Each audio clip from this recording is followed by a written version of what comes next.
નમસ્તે વિદ્યાર્થી મિત્રો, ધોરણ 11 ગણિત પ્રકરણ 10 રેખાઓ ભાગ નંબર 5.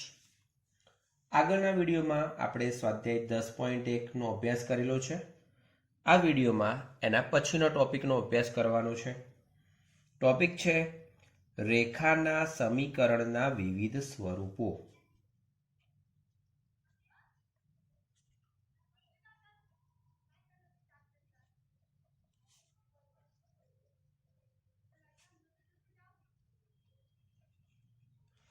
ઓકે, હવે રેખાના સમીકરણના વિવિધ સ્વરૂપો એની અંદર મિત્રો અહીંયા ઢાળ, બિંદુ, પછી સમક્ષિતિજ રેખા, શિરોલંબ રેખા, એવી રીતે એના પછી અક્ષો પરના અંતખંડોને આધારે રેખાઓ, એમ જુદી જુદી રીતે રેખાના સમીકરણો આપણે અહીંયા સમજવાના છે.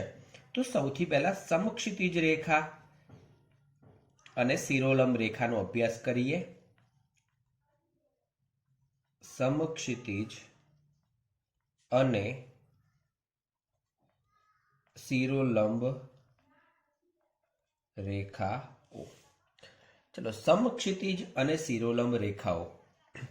સમક્ષિતિજ રેખા કેવી હોય? મિત્રો, સમક્ષિતિજનો મતલબ આડી એવો શબ્દ આપણે કરી શકીએ. અહીંયા એક એક્સ અક્ષ છે, એક વાય અક્ષ છે, બરાબર. ચલો, અહીંથી એ અંતરે ધારો કે અહીંયા એક રેખા આવેલી છે. કેટલા અંતરે આવેલી છે? એ અંતરે, બરાબર. તો આ જે રેખા છે એને અમે સમક્ષિતિજ રેખા તરીકે ઓળખીશું. હવે સમક્ષિતિજ એટલે કે કમ્પ્લીટ આડી રેખા કહી શકાય. તો એનું સમીકરણ y બરાબર એ સ્વરૂપ થશે. એવી જ રીતે અહીંયાથી આ દિશામાં એ જેટલા અંતરે કોઈ રેખા હોય તો એનું સમીકરણ આપણને કેવું મળવાનું છે? y ઇક્વલ ટુ માઇનસ એ. કેવું મળવાનું છે? y ઇક્વલ ટુ માઇનસ એ. આ છે ઉગમ બિંદુ. ઓકે, તો એ પ્રમાણે તો આ થયું. તો આપણે શું લખી શકીએ કે સમક્ષિતિજ રેખા એટલે કેવી રેખા એનો આપણે ઉલ્લેખ કરીએ તો કે જે રેખા વાય અક્ષને લંબ હોય. મિત્રો જોજો, સમક્ષિતિજ એટલે આડી રેખાઓ હંમેશા કોને લંબ હશે? વાય અક્ષને. જે રેખા વાય અક્ષને લંબ હોય તેવી રેખાઓને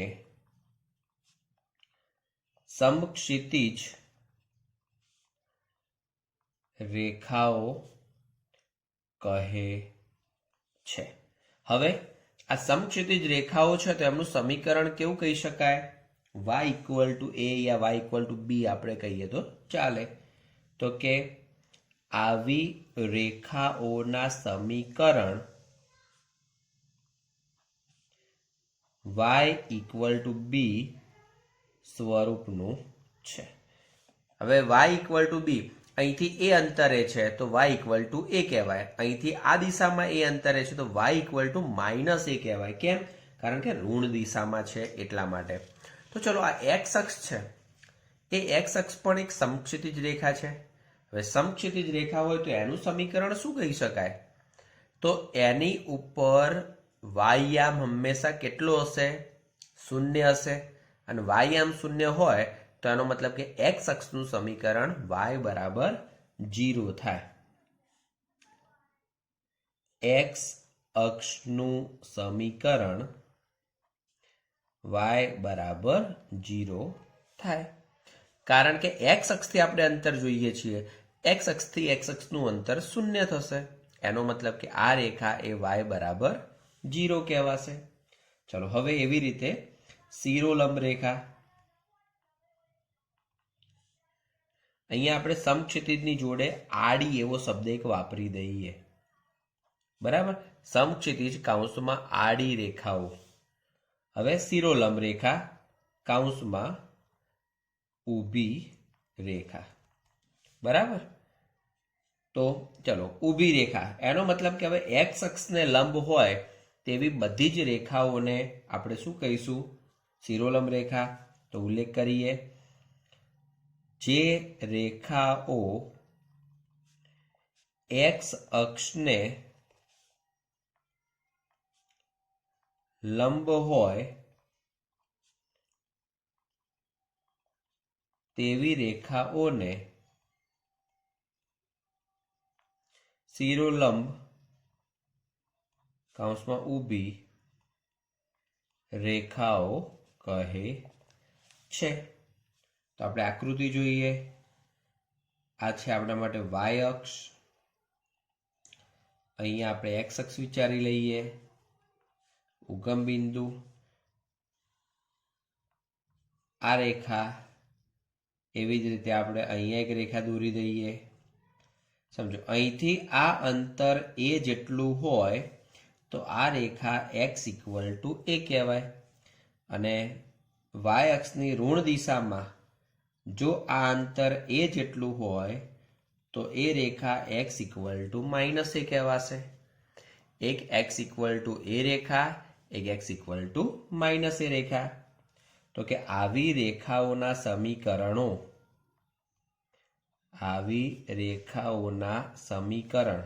ચલો કેટલા થશે? અહીંયા વાય ઇક્વલ ટુ બી છે તો અહીંયા એક્સ ઇક્વલ ટુ એ સ્વરૂપનું છે. ઓકે, તો હવે મિત્રો આને આધારે વાય અક્ષનું સમીકરણ શું કહેવાય? તો વાય અક્ષનું વાય અક્ષથી અંતર શૂન્ય થશે.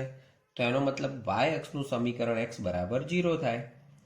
માટે વાય અક્ષનું સમીકરણ એક્સ ઇક્વલ ટુ 0 થાય. તો આ રીતે આપણે સમક્ષિતિજ અને શિરોલંબ રેખાનો વિચાર કરીએ. સમક્ષિતિજ મતલબ આડી રેખા, આડી રેખાનું સમીકરણ વાય બરાબર બી સ્વરૂપ. શિરોલંબ એટલે ઊભી રેખા, એનું સમીકરણ એક્સ ઇક્વલ ટુ એ સ્વરૂપ આપણે કહીશું. ચાલો હવે ઉદાહરણ નંબર 6.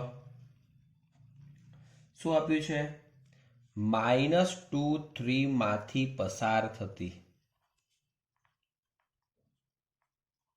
અને અક્ષોને સમાંતર રેખાઓના સમીકરણ મેળવો. તો આપણે એની આકૃતિ પહેલા વિચારી લઈએ.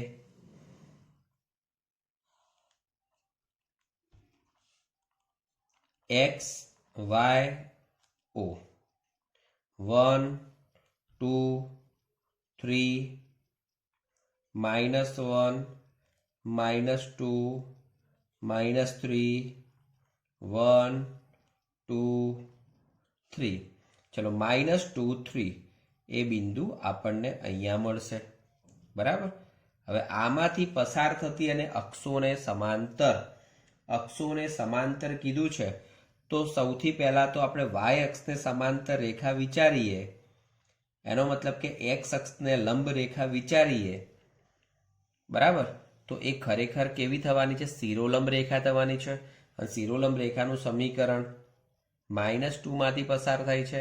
એનો મતલબ કે એક્સ ઇક્વલ ટુ -2 કહેવાશે. ટૂંકમાં એ બિંદુનો જે એક્સ યામ હોય એ પ્રમાણે એક્સ વાળું સમીકરણ મળે. તો આપણે અહીંયા ઉલ્લેખ કરીએ, -2 3 માંથી પસાર થતી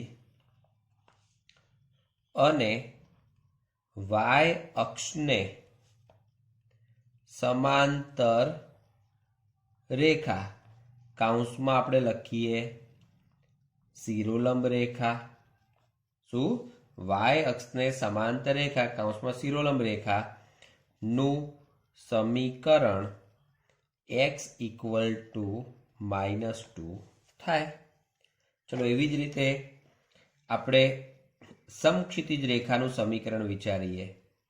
તો જુઓ, એ ખરેખર ક્યાંથી પસાર થાય છે? 3 માંથી પસાર થાય છે.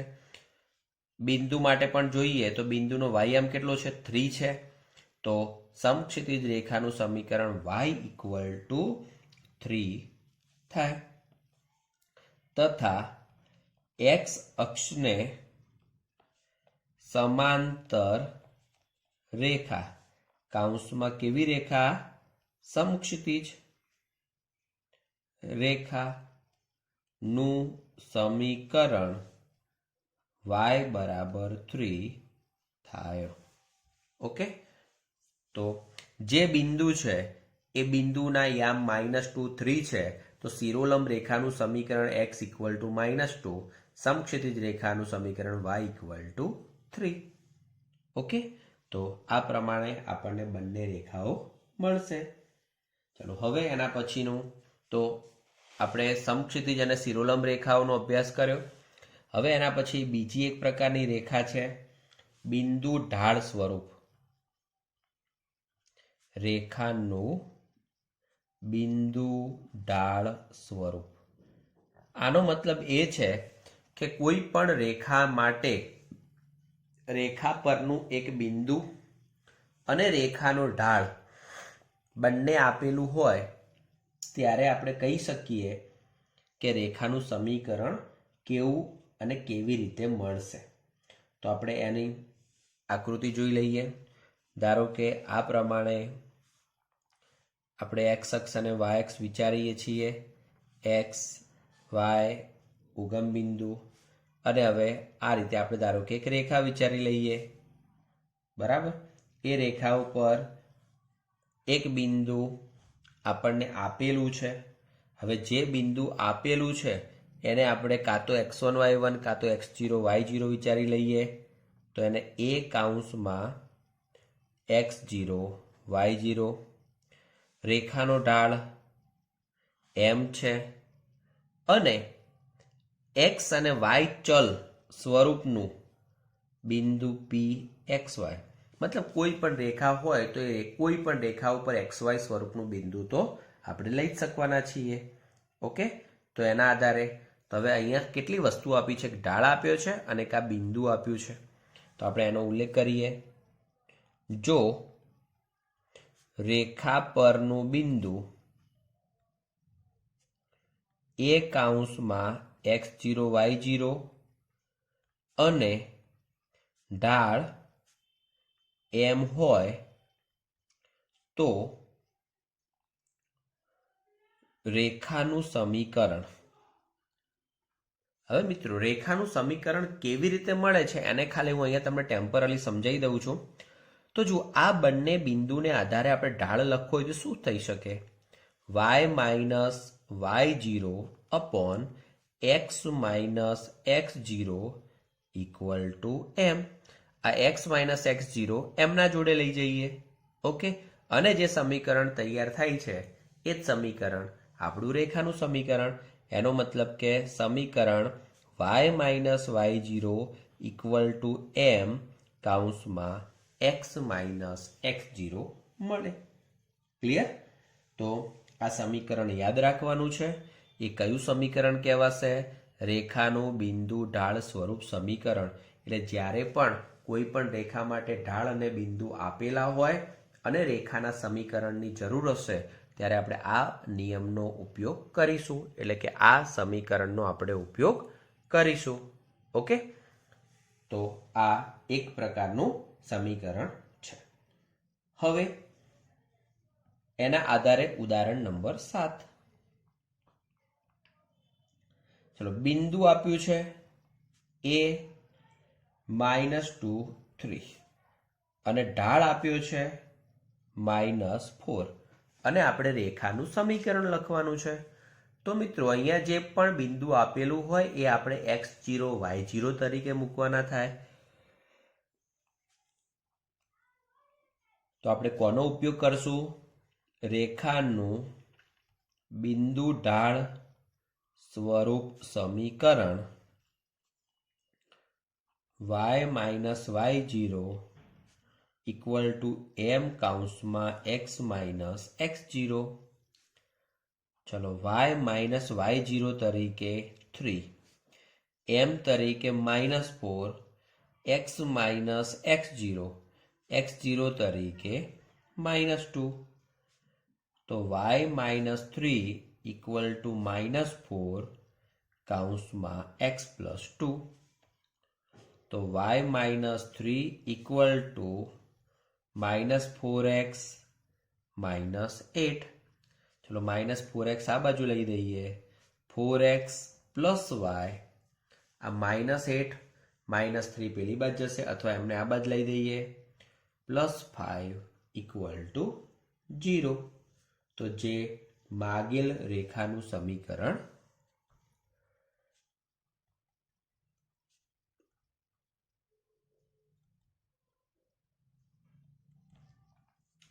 તો તમને સમીકરણનું સ્વરૂપ યાદ હોય તો એમાં ખાલી x0 y0 અને એમની કિંમત મૂકવાની છે અને એમને સાદુરૂપ આપવાનું છે. તો આ થયું એક સમીકરણ. હવે ધારો કે રેખા પરના બે બિંદુ આપ્યા હોય અને ત્યારે રેખાનું સમીકરણ આપણે શોધવું હોય તો આપણે એને સમજી લઈએ. તો કે રેખાનું બે બિંદુ સ્વરૂપ સમીકરણ.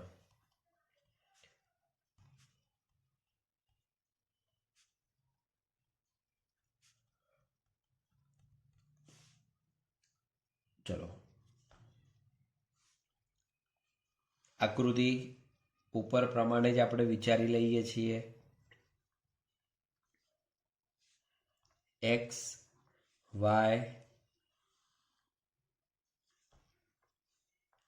ચલો સૌથી પહેલું એક બિંદુ A એક બિંદુ B કહી દઈએ. અહીંયા એ બિંદુને આપણે x1 y1 તરીકે ઓળખીએ, બી બિંદુને x2 y2 તરીકે ઓળખીએ. આ પ્રકારના બે બિંદુ આપણને આપેલા છે અને ઉપર વાત કરી હતી એમ બિંદુ P તો હંમેશા રેખા ઉપર હોય જ. તો એ પ્રમાણે હવે અહીંયા જુઓ રેખા ઉપર ટોટલ હવે 3 બિંદુઓ છે એમ કહી શકાય. આમ તો ખરા અર્થમાં બે જ બિંદુઓ પણ P જે XY સ્વરૂપે હોય જ છે. તો હવે આ જે 3 બિંદુઓ છે એ 3 બિંદુઓ કેવા થશે? સમરેખ થવાના. 3 બિંદુઓ સમરેખ થાય છે તો એના આધારે આપણે શું કરી શકવાના કે AB નો ઢાળ અને AP નો ઢાળ આપણે સરખાઈ દઈએ. તો એ ઢાળ સરખાવીએ છીએ એટલે આપણને સીધો એનો જવાબ મળી જશે. ક્લિયર? AB નો ઢાળ અને AP નો ઢાળ આપણે સરખાવીશું એટલે આપણને એનો જવાબ મળશે. તો આપણે ઉલ્લેખ કરીએ, જો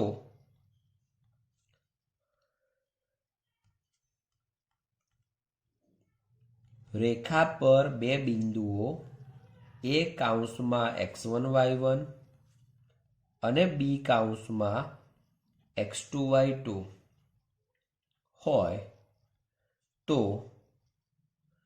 રેખાનું બે બિંદુ સ્વરૂપ સમીકરણ. જુઓ સૌથી પહેલા આપણે કેવી રીતે મેળવી શકીએ એનો ઉલ્લેખ પણ આપણે સાથે સાથે કરી દઈએ છીએ. તો સમજો, એ ફક્ત તમને સમજવા માટે છે. જેવી રીતે અહીંયા આટલું પદ સમજવા માટે લખ્યું છે એ રીતે કે y - y1 upon x - x1 y2 - y1 upon x2 - x1. y - y1 એનો મતલબ કે કોનો ઢાળ થયો? AP નો ઢાળ થયો. ચલો આ પદ જોઈએ તો કોનો ઢાળ થયો? AB નો ઢાળ થયો. તો AP અને AB એ ના ઢાળ કેવા થવાના? સરખા, કારણ કે 3 બિંદુઓ કેવા છે? સમરેખ છે. ક્લિયર? તો રેખાનું બે બિંદુ સ્વરૂપ સમીકરણ ચલો આ પ્રમાણે આપણે લખીએ, y - y1 upon x - x1 equal to y2 - y1 upon x2 - x1. હવે આ પદ જે છે એને આપણે પેલી બાજુ લખી દઈએ. માટે y - y1 equal to y2 - y1 upon x2 - x1 into x - x1. Clear? તો આ થયું રેખાનું બે બિંદુ સ્વરૂપ સમીકરણ. તો મિત્રો એને એ જ પ્રમાણે તમારે ખાલી યાદ રાખવાનું થશે કે y - y1 અહીંયા y2 - y1 અહીંયા x2 - x1 અને અહીંયા x - x1. જો આની જગ્યાએ તમે ફક્ત ઉપરનું પદ રાખશો તો પણ ચાલશે. y - y1 upon x - x1 y2 - y1 upon x2 - x1. Okay, તો આ પ્રમાણે જે થાય તે, તો એનો જે જવાબ આપણને મળે તે વિચારી શકીએ. તો સમીકરણને યાદ રાખવા પ્રયત્ન કરજો. હવે એના આધારે ઉદાહરણ નંબર 8 જોઈ લઈએ. ઉદાહરણ નંબર 8, બે બિંદુ આપ્યા છે. એમાં એક બિંદુ 1 -1 છે, બીજું બિંદુ 3 5 છે. માંથી પસાર થતી રેખાનું સમીકરણ મેળવો. તો ચલો, આ બિંદુ એ આપણા માટે x1 y1, આ બિંદુ એ આપણા માટે x2 y2 સાથે આપણે એને સરખાઈ દઈએ. તો હવે રેખાનું બે બિંદુ સ્વરૂપ સમીકરણ, ચલો શું થશે? y y1 upon y2 y1, sorry, y y1 upon x x1, અહીંયા y2 y1 upon x2 x1. Clear? ચલો, તો એ પ્રમાણે y એમના એમ y1 તરીકે આપણે -1 મૂકીશું, x x1 તરીકે 1 મૂકીશું. ચલો, y2 તરીકે 5, y1 તરીકે -1, x2 તરીકે 3 અને x1 તરીકે 1. તો માટે y +1 upon x -1 equal to 5 + 1 એટલે 6 upon 2. તો y +1 ઇક્વલ ટુ 3 કૌંસમાં x -1 આપણે સાદુરૂપ આપી દઈએ. માટે y +1 ઇક્વલ ટુ 3x -3, આ બંને પદ પેલી બાજુ લઈ જઈએ તો 3x y -4 equal to 0. Clear? તો આ થઈ ગયું માગેલી રેખાનું સમીકરણ. ઓકે, તો આ પ્રમાણે જો મિત્રો, આ જ સમીકરણ કોઈ આવી રીતે પણ લખી શકે, y y1, આ પદ અહીંયા નીચે આવી જાય એટલે y y1 upon y2 y1, આ પદ ત્યાં જતું રહેશે એટલે કે x x1 upon x2 x1. તો પણ ચાલે, એનું એ જ કામ થયું છે. આ અને આ બંને પદોની અદલા બદલી થઈ ગયેલી છે. ઓકે, તો એ રીતે પણ તમે સમીકરણ લખી શકો છો અને એ પણ સાચું જ છે. તો આ થયું બીજી રીતે કેવી રીતે સમીકરણ મેળવી શકાય તે. હવે એના પછી છે રેખાનું અંતખંડ સ્વરૂપ સમીકરણ, અને એના આધારે આપણે ઢાળ અને અંતખંડ સ્વરૂપ સમીકરણ પહેલા જોઈ લઈએ. રેખાનું ઢાળ અંતખંડ સ્વરૂપ સમીકરણ.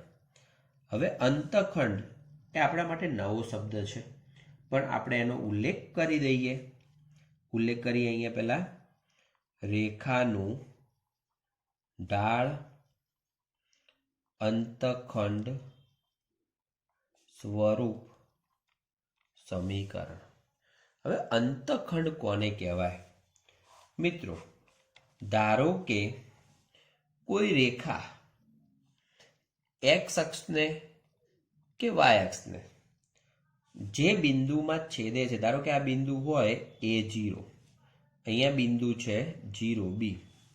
તો સમજો, રેખા x અક્ષને A0 બિંદુમાં છેદે છે. તો આનો મતલબ એ થયો કે રેખાનો x અંતખંડ કયો કહેવાય? સ્મોલ a કહેવાય. જો રેખા y અક્ષને 0B બિંદુમાં છેદે છે તો રેખાનો y અંતખંડ કેટલો થશે? સ્મોલ b કહેવાશે. તો મિત્રો, x અક્ષને જ્યાં છેદતું હોય એના x યામને x અંતખંડ, y અક્ષને જ્યાં છેદતું હોય એના y યામને એનો y અંતખંડ તરીકે આપણે ઓળખીશું. ઓકે, એટલે રેખા જ્યાં છેદે છે એના આધારે એનો અંતખંડ નક્કી થશે. ઓકે, તો હવે રેખાનું ઢાળ અંતખંડ સ્વરૂપ આપણે લખવું છે, પરંતુ એની અંદર પણ બે પ્રકારના સમીકરણો બનશે. એક x અંતખંડ આપેલો હશે ત્યારે અને એક y અંતખંડ આપેલો હશે ત્યારે. તો ચલો આપણે બંને પ્રકારના એમાં વિકલ્પ 1 લખીએ. વિકલ્પ 1, જો રેખાનો ઢાળ m હોય તથા રેખાનો y અંતખંડ c હોય તો રેખાનું સમીકરણ. હવે મિત્રો પહેલા આપણે આને સમજી લઈએ, એ પ્રમાણે આકૃતિ દોરી દઈએ. રેખાનો વાય અંતખંડ સી કીધો છે. આનો મતલબ એવો થયો કે રેખા વાય અક્ષને છેદે છે એવું આપેલું છે. એક્સ અક્ષને છેદે છે કે નથી છેદતું એ આપણને ખબર નથી. હવે વાય અંતખંડ સી છે, એનો મતલબ કે આ બિંદુના યામ કેટલા થશે? 0 સી. રેખાનો ઢાળ એમ કહી દઈએ છીએ. તો મિત્રો હવે ઢાળ અંતખંડ સ્વરૂપ એ ખરેખર કોના ઉપરથી મળશે? તો જુઓ, ઢાળ અને બિંદુ સ્વરૂપ જે શીખ્યા છીએ એના આધારે જ એ સમીકરણ મળે છે. તો આપણા નિયમ પ્રમાણે વાય માઇનસ y0 તરીકે C M x minus x0 એટલે કે 0. તો y minus c equal to m x. ચલો સીને પેલી બાદ લઈ જઈએ તો વાય બરાબર એમ એક્સ પ્લસ સી. આ કયું સમીકરણ થઈ ગયું? કે જ્યારે રેખાનો વાય અંતખંડ સી આપેલો હોય અને રેખાનો ઢાળ એમ હોય ત્યારનું સમીકરણ. ઓકે, ચલો એવી રીતે વિકલ્પ બીજો આપણે વિચારીએ. એમાં ઢાળ એમ લઈશું અને એનો એક્સ અંતખંડ આપણે ડી વિચારી દઈએ. તો કે જો રેખાનો ઢાળ એમ હોય તથા રેખાનો એક્સ અંતખંડ ડી હોય તો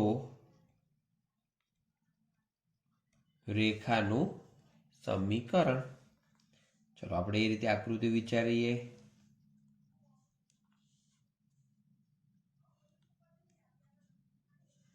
એક્સ વાય ઉગમ બિંદુ. ચલો અહીંયા આ રીતે આપણે વિચારી લઈએ છીએ. ઢાળ એમ, બિંદુ ડી, 0 સ્વરૂપ આપણે વિચારી લઈએ. બરાબર. તો અહીંયા પણ ઢાળ બિંદુ સમીકરણ પરથી જ આપણે વિચારવાનું છે. વાય માઇનસ 0 એમ એક્સ માઇનસ x0 પ્રમાણે ડી લખવાના છે. એનો મતલબ કે વાય બરાબર એમ એક્સ માઇનસ ડી. તો આ જે સમીકરણ છે એ કોનું સમીકરણ થયું? કે જ્યારે રેખાનો ઢાળ આપેલો હોય અને રેખાનું એક્સ અંતખંડ આપેલો હોય ત્યારનું સમીકરણ. ઉપરનું સમીકરણ હતું રેખાનો ઢાળ આપેલો હોય અને રેખાનો વાય અંતખંડ આપેલો હોય ત્યારનું સમીકરણ. તો મિત્રો બંને પ્રકારના સમીકરણોને યાદ રાખજો. ખરેખર આ ક્યાંથી મળે છે? તો કે રેખાનું જે બિંદુ ઢાળ સ્વરૂપ સમીકરણ છે એના પરથી જ મળે છે. તો એના આધારે આપણે ઉદાહરણ નંબર 9 જોઈએ. તો કે ઉદાહરણ નંબર 9. ઉદાહરણ 9માં થીટા જોકવાળી રેખા માટે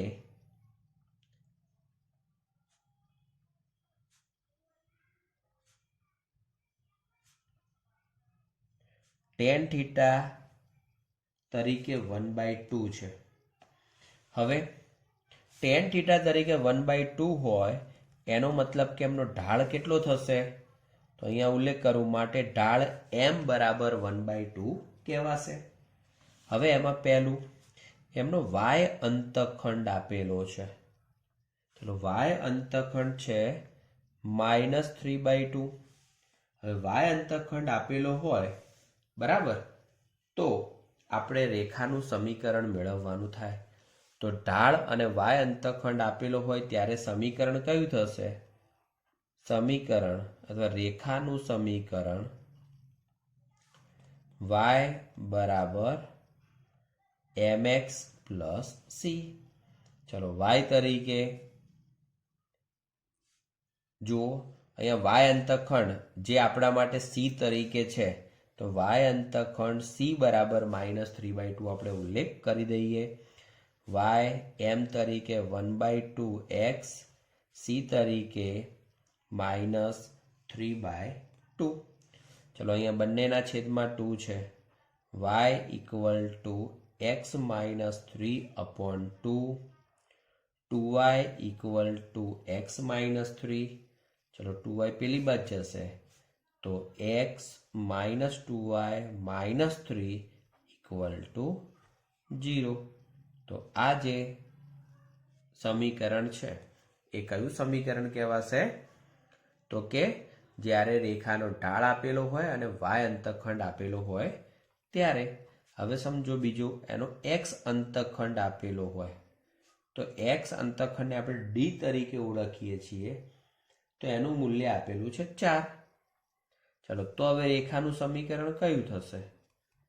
રેખાનું સમીકરણ y બરાબર m કૌંસમાં x માઇનસ d, m તરીકે છે 1/2, x માઇનસ d તરીકે છે 4.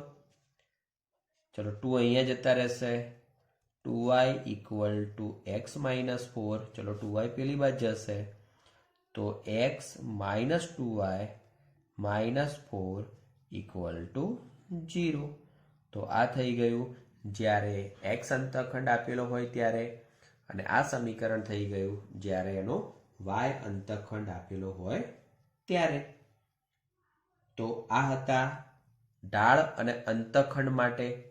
હવે રેખાનું અંતખંડ સ્વરૂપ સમીકરણ પણ આપણે જોઈ લઈએ.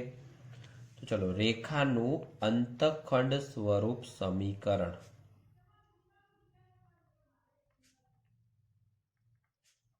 મિત્રો અંતખંડ સ્વરૂપ એનો મતલબ કે જ્યારે બંને અંતખંડો આપેલા હોય ત્યારે. તો આપણે એની આકૃતિ જોઈએ.